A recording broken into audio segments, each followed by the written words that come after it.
Hello guys, আমার এই সাইকেলটা অনেকদিন ধরে পরিষ্কার করা হয়নি, তো ভাবলাম আজকে সাইকেলটা পরিষ্কার করব। এই যে দেখুন যে কি পরিমাণ ধুলা জমে আছে, তো সাইকেলটা আসলে পরিষ্কার করা প্রয়োজন, তাই ভাবলাম আজকে সাইকেলটা পরিষ্কার করি।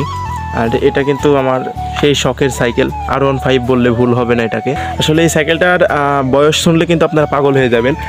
এই সাইকেলটার বয়স কিন্তু মিনিমাম হচ্ছে আপনার প্রায় 15 বছর। এই সাইকেলটা আমার কাছে আছে। তো সাইকেলটা একটা অদ্ভুত একটা মায়া জড়িত, তাই সাইকেলটা ছাড়তে পারি না। তো অনেক দিন ধরে সাইকেলটায় ধুলা পড়ে আছে, তো পরিষ্কার করা হয়নি, তো ভাবলাম আজকে পরিষ্কার করি, আপনাদের সাথে ভিডিওটা শেয়ার করি। আর এই যে পরিষ্কার করার জন্য এখানে আমি নারকেলের তেল নিয়ে নিয়েছি, একটা হচ্ছে গামছা নিয়ে নিয়েছি, তো এটা দিয়ে এখন পরিষ্কার করবো। তো চলুন শুরু করা যাক।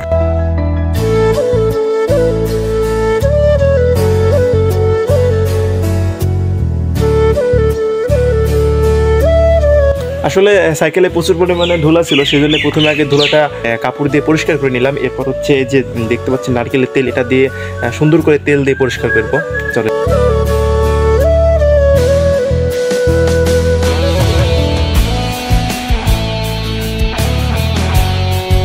মোটামুটি 1 ঘন্টা ঘষা মাজা করার পর কিন্তু আমার R15টা কিন্তু একদম পরিষ্কার হয়ে গেছে। তো চলেন একটা সিনেমেটিক শ্যুট নেওয়া যাক।